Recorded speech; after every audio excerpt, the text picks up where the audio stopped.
Amazing grace, how sweet the sound that saved a wretch like me.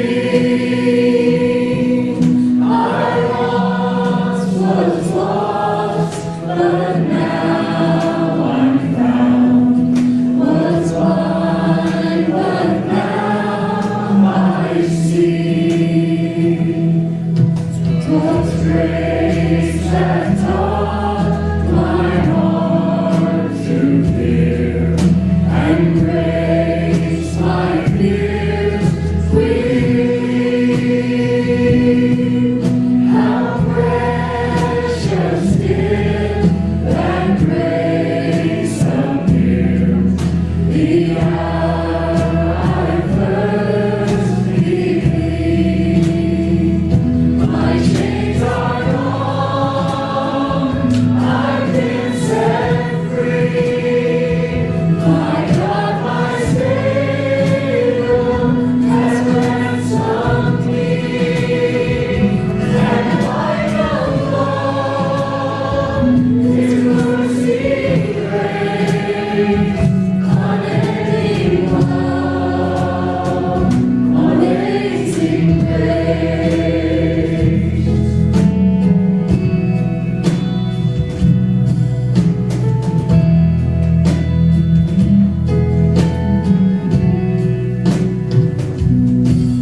The Lord has promised good to me.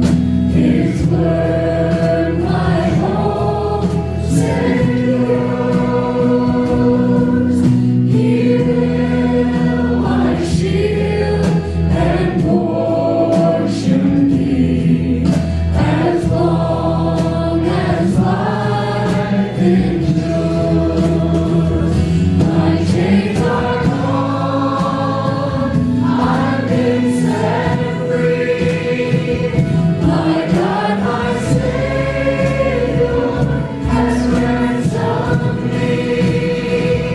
And like a flood, His mercy grace, unending love, amazing grace.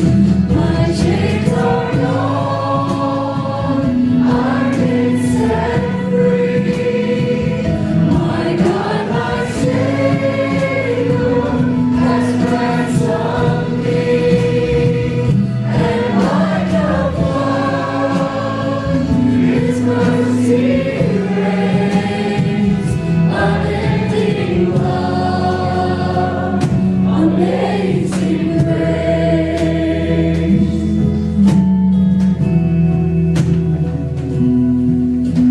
The earth shall soon dissolve like snow, the sun forbear to shine. But God who called me near below will be forever mine. Will be forever mine. You are forever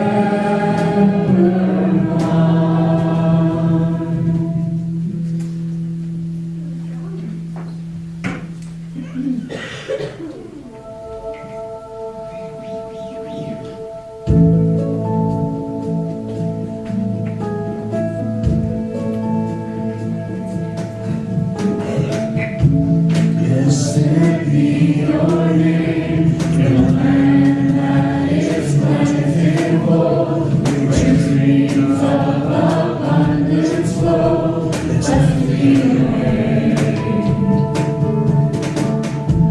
Blessed be your name.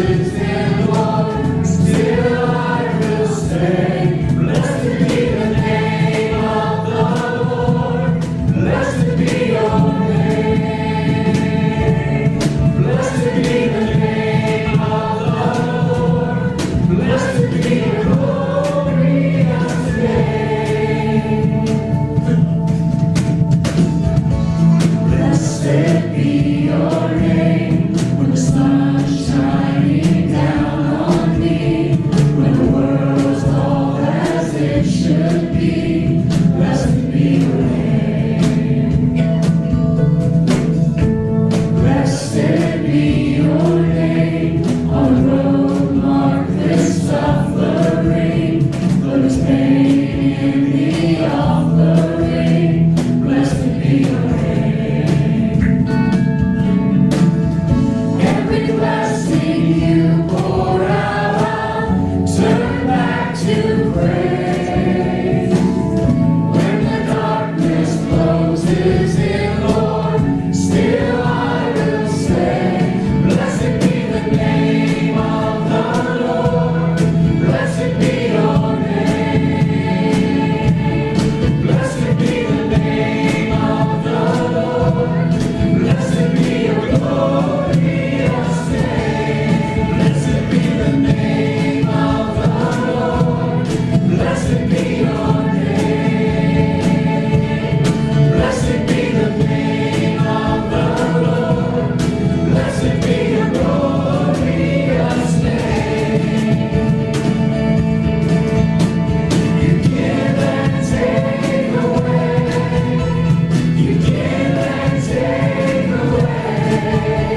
My heart will choose to say, Lord, blessed be your name. You give and take away. You give and take away. My heart will choose to say, Lord, blessed be your name. Blessed be the name of the Lord. Blessed be your name. Blessed be the name of the Lord. Blessed be your glorious name. Blessed be the name of the Lord. Blessed be your name.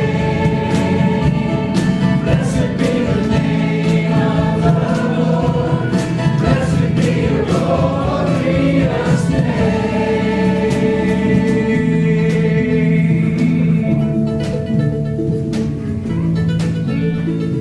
Please have a seat.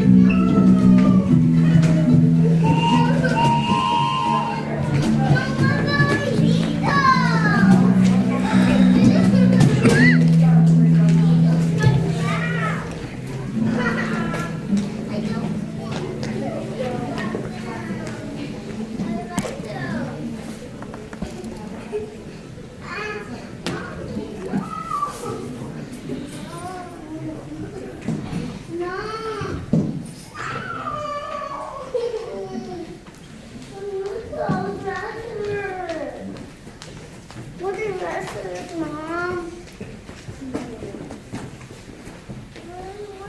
Good morning.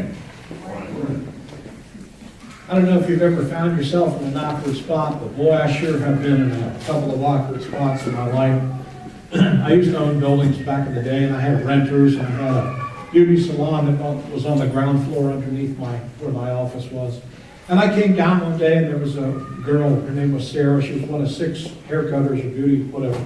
And I said, "Oh, Sarah, I'm so glad to see that you're pregnant." Oh, yeah. There was a long pause, and she said, "I'm not pregnant." I learned in that moment there is not anything appropriate to say at that moment. There is nothing you can do but just stand there and let the egg drip down off your face. I mean, I was like, I apologized, and got out of there and stayed away for weeks before I went back in. That was a really awkward time. I also made a presentation to a bunch of executives at Bob Evans in the Bob Evans corporate office, and I had slideshows, and I was the purpose of the presentation was to show my company and what we were good at and all the things that we had done in the past to help the Bob Evans Corporation. So I was here's a project we did, and click, here's a project. And I clicked and put the project up there, and immediately one of the executives said in front of everybody, "Don't go there." Okay. I was like, I didn't know what to say. I was so embarrassed, so awkward. Well, I'm preaching through the Gospel of Luke in the first service, And for the last couple of weeks, I've brought the same message over here. I'm at a very awkward moment in the study of the Gospel of Luke, because we are at a point where Jesus says very clearly and distinctly, divorce is wrong. He says it very straightforward. And so if a pastor preaches on this verse and preaches that divorce is wrong, if this is a statistically average congregation, 52% of you have been divorced. 10% of you have been divorced twice. So immediately, if I take the position that divorce is always wrong, I've annoyed 52% of you, and you're going to just sit there and steam for the whole 30 minutes until it's time to leave. On the other hand, if I take the position that divorce is not wrong, then the fundamentalists and the traditionalists in the room are going to sit there and stew and think about ways they can recall this pastor because he's obviously a heretic. So any pastor in his right mind will take one look at this verse and go, well, there's nothing in that verse worth preaching on, let's move on. Which is exactly what I tried to do this week. Except that when I kept praying about what do you want me to preach on, what do you want to preach on, he kept saying, divorce, preach on divorce. I don't want to preach on divorce. But as the week unfolded, I came to understand and appreciate what Jesus was actually teaching. And it wasn't what I have always heard from the pulpit all of my life. So the purpose of today's teaching time is to take you on the same journey of discovery that I went on over the last 5 days. And whether you reach the same conclusion that I reached at the end of the journey, I'm not hung up on that. I don't care if you end up where I ended up. I just want you to go with me. And as we do that, I want to emphasize one key thing. Follow the logic.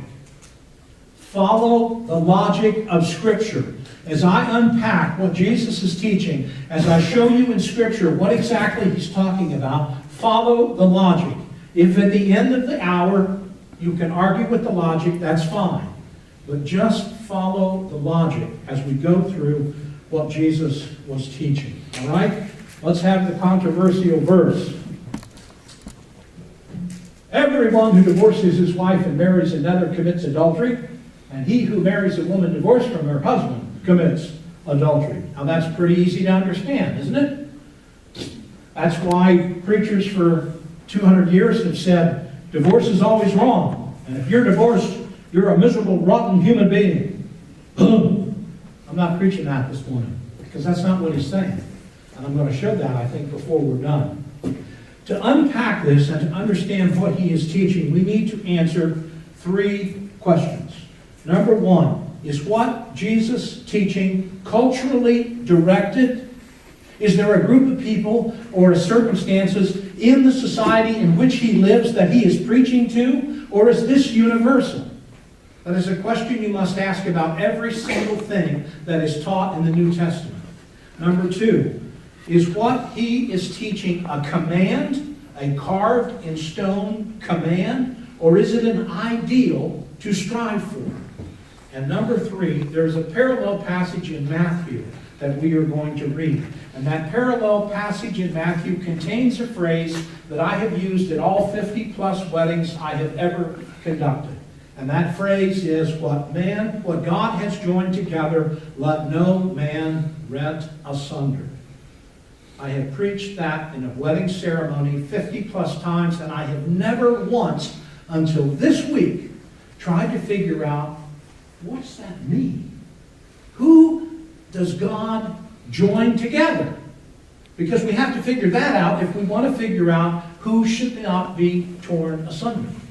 So those are the 3 questions that have to be asked and answered in regards to this teaching. Number 1, is this directed at a culturally specific problem, or is this universal? The last 12 chapters of the Gospel of Luke cover exactly 6 weeks of Jesus' life. The first 16 chapters cover 3 years. The last 12 cover 6 weeks. As Jesus is heading to the cross, as he's heading to the grave, as he's knowing that his life is coming to an end, he bears down on the most important things that he wants his disciples to remember. And for the next 12 chapters, the number one thing he bears down on is money. Believe it or not, this verse about divorce is actually talking about money. Now, we need to understand a couple of culturally specific things. First of all, we need to remember, and I think this ought to be reinstituted, but the man of the house was God. I think that ought to be instituted again. And he had total control over everything that happened in the house. Right? The wife had to obey him, the children had to obey him, the slaves had to obey him. Any visitors to the house had to obey him unless they were of a higher social standing. The man of the house was king. Now, if the children disobeyed, he could beat them, he could throw them out on the street, literally, he could sell them, or he could put them to death if he wanted to. They were his property. He could do whatever he wanted to with them. And the same thing is true of his wives or wife. He could treat her however he wanted to treat her. Now, there was an interesting legal situation in the first century. First of all, a man could divorce a woman and throw her out of the house without giving her a legal document that proved she was divorced. He would simply say, "I'm done with you, you're out of here." And he would throw her out. Now, that puts her in an extremely precarious position because legally she's still married to him. And thus she can't marry another man. No father is going to take her back.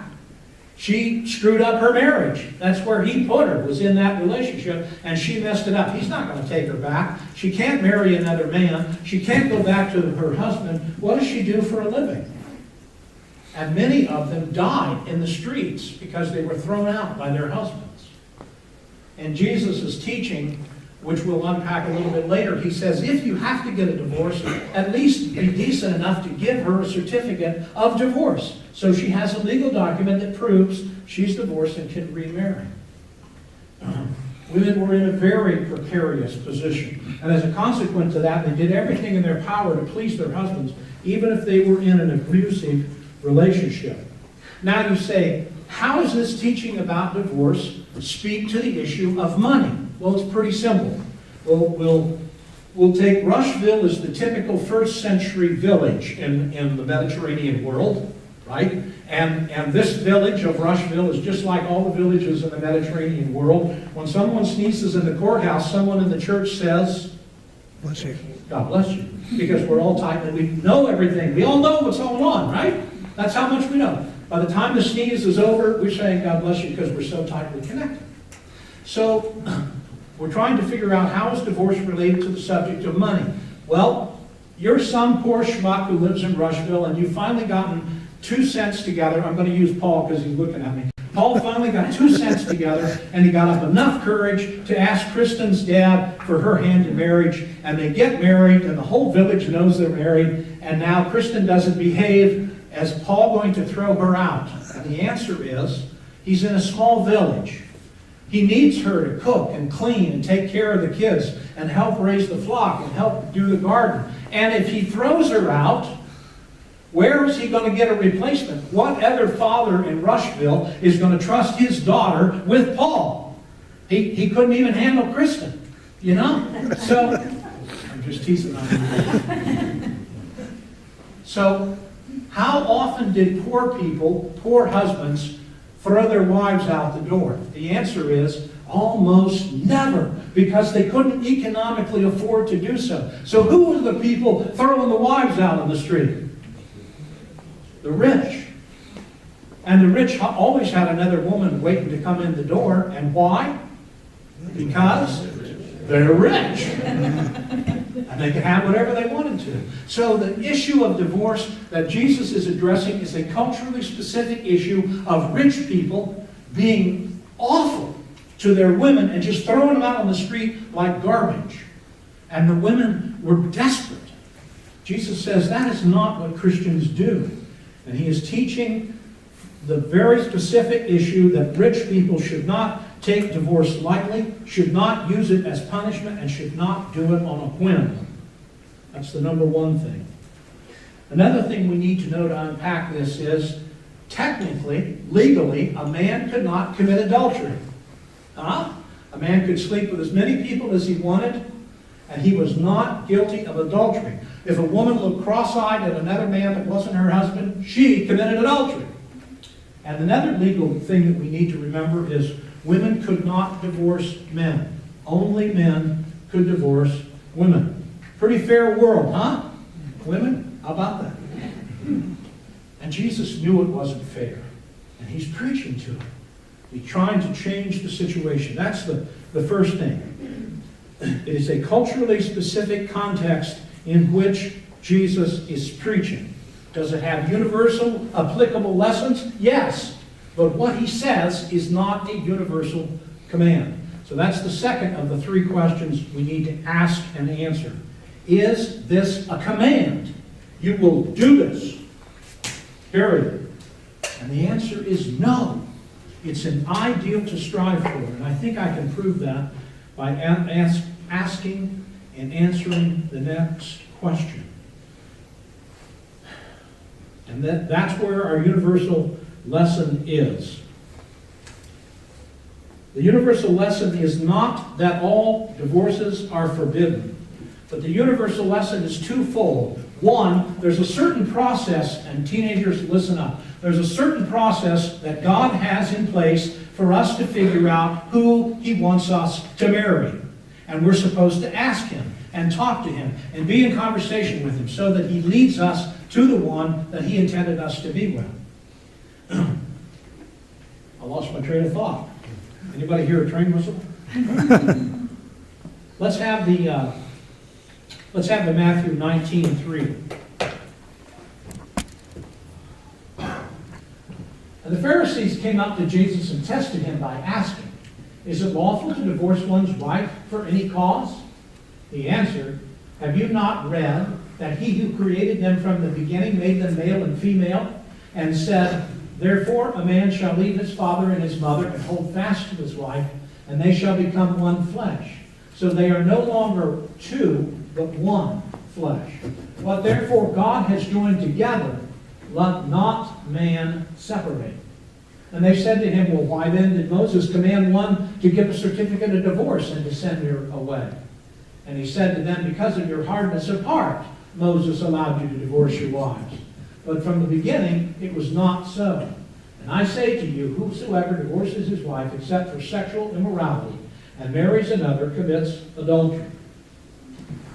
All right, again, seemingly very straightforward.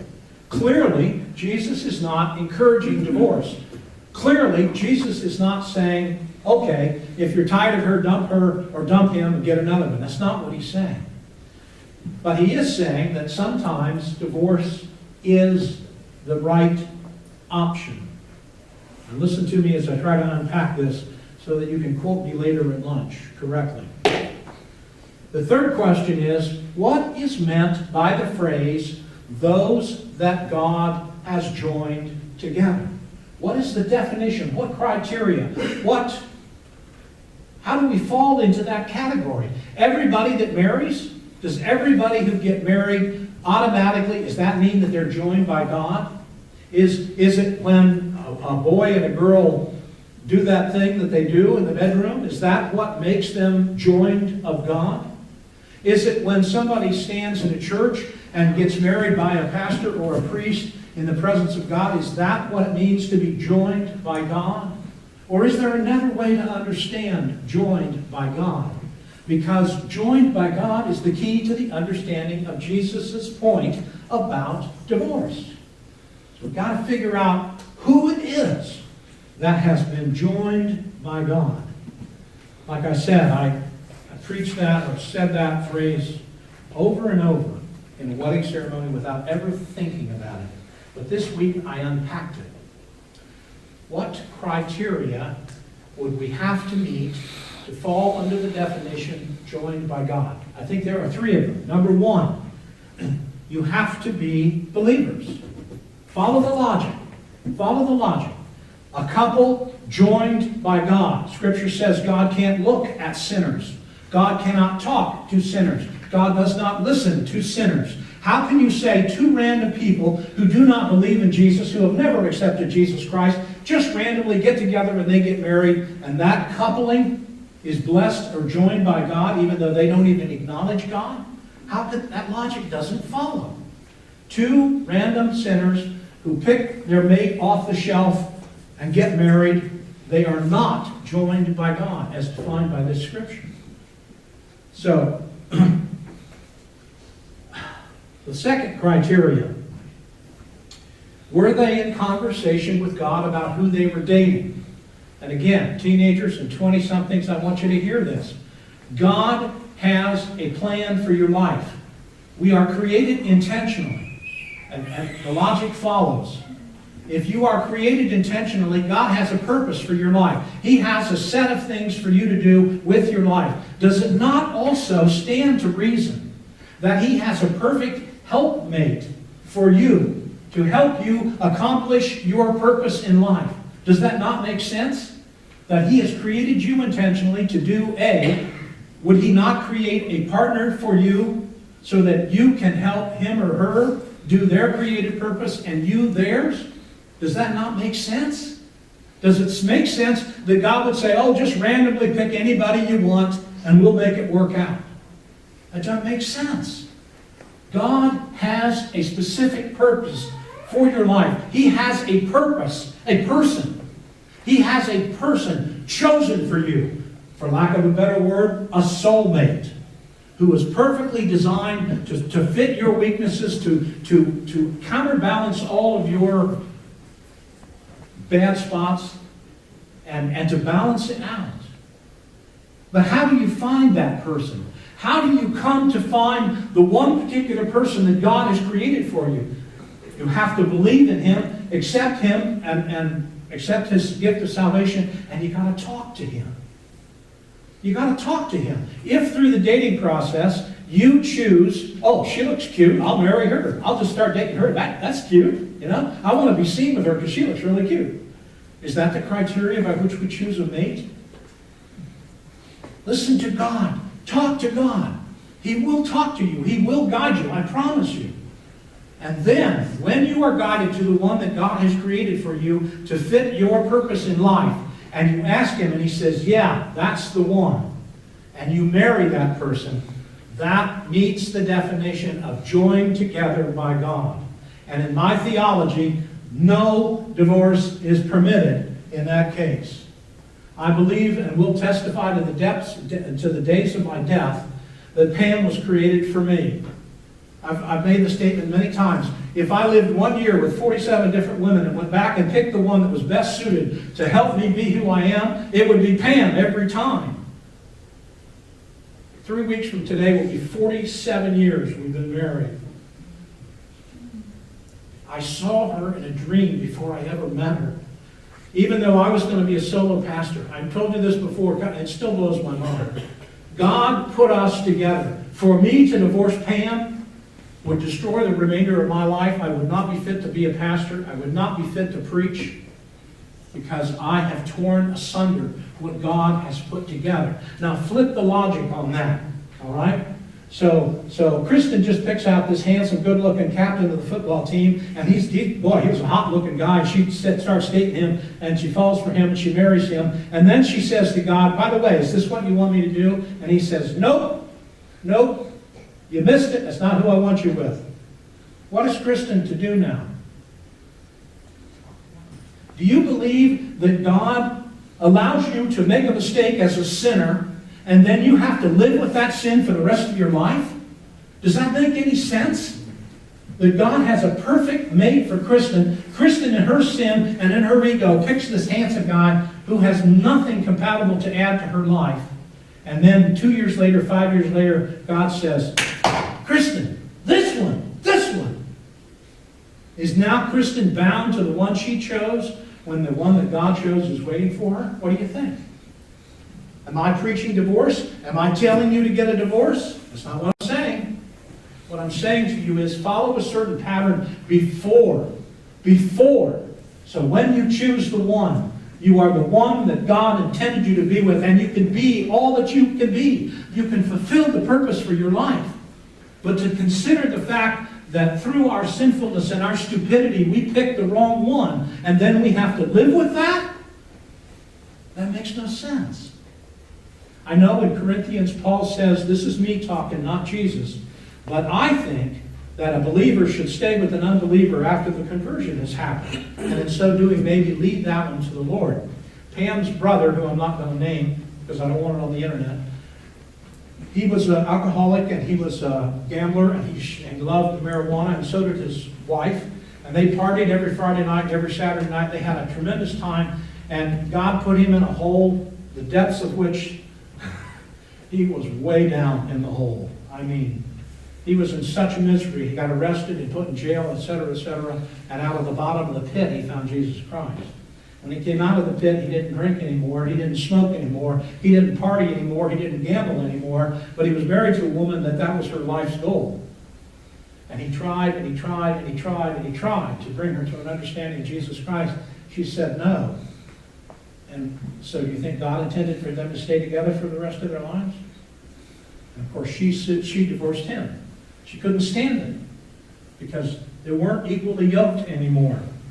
All right, so what am I trying to teach you this morning? I'm trying to teach you that God has a purpose for your life. We're not here by accident. That God has a perfect person created to help you achieve the purpose of your life. But to find that person, you have to believe in Jesus Christ, have accepted Jesus Christ as Lord and Savior, and talk to Him about who He has chosen for you to live your life with. And if you are dating somebody right now and you're tight with somebody right now, I beg you to pray and ask, is this the one I'm supposed to spend my life with? It's better that you ask the question now than ask the question in 3 years or 5 years or 7 years or 10 years. Trust me on that one. Is it wrong to get a divorce? Not in some cases. Am I advocating that people get a divorce if you're not happy in your marriage? No, I am not. But I am preaching that one, the specific thing that Jesus taught was in a culturally specific situation. Rich people were throwing women out on the street and letting them die. And Jesus said that's wrong. That's number one. Number two, it is not a commandment. It is an ideal to strive for. Number three, how does one become a couple joined by God? Believers who have accepted Jesus Christ, who ask God who they're to marry, and they marry the one they are intended by God to marry. Those people must not get a divorce. That's who he's talking about. And finally, if you are a non-believer who has married a non-believer and you have a conversion experience, I encourage you to stay with that person for a year or two. Why? Because if you suddenly become a different person who loves unconditionally, who forgives constantly, who is consistently generous and unendingly kind, what do you think is going to happen to the person you are married to? Marriages and family systems are balloons full of water. You put your fist in one side of the balloon of water, and what happens? It comes out somewhere else. Every change creates an equal change somewhere in the system. So that's why Paul was teaching to stay together. If you've had a conversion experience, you've got married as unbelievers and one of you converts, stay together, live together, and try to change the other person's conversion. Couples who marry and end up getting divorced because they're out of God's will, I believe, are permitted to get a divorce. Now, if you have any questions or you have any challenges, come and talk to me afterwards. But again, I point out, show me the fault in the logic of Scripture. Thank you for listening. Let's bow our heads. Holy Father, I thank you for these words, and I pray that A, it was encouraging to those people who have been divorced, and B, that it was informational to those people who have yet to be married. Because it's very clear to me that you have a plan for each of us and that you have a purpose for our lives. It is also clear to me that you have created a soulmate who is perfectly designed to help us become all that you've created us to be. And therefore, I believe you put a process in place for us to find that soulmate, which is to come to believe in you, to come and talk to you, to listen to what you have to say, and to marry the one that you choose for us. And for those who have chosen unwisely and come to realize it later, may they work through that with you to come to a person, the person you've chosen for them. I ask these things in your holy and blessed name. Amen. Praise team, would you come and lead us in a closing song? Let's stand as we sing.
If you're tired, never throw around on the street and get a divorce. I didn't say that. Did I say if you're divorced, you're a miserable, rotten human being? Didn't say that either.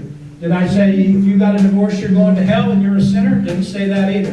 What I did say was that God says, I want you to get married, stay married, and be with one person for the rest of your life.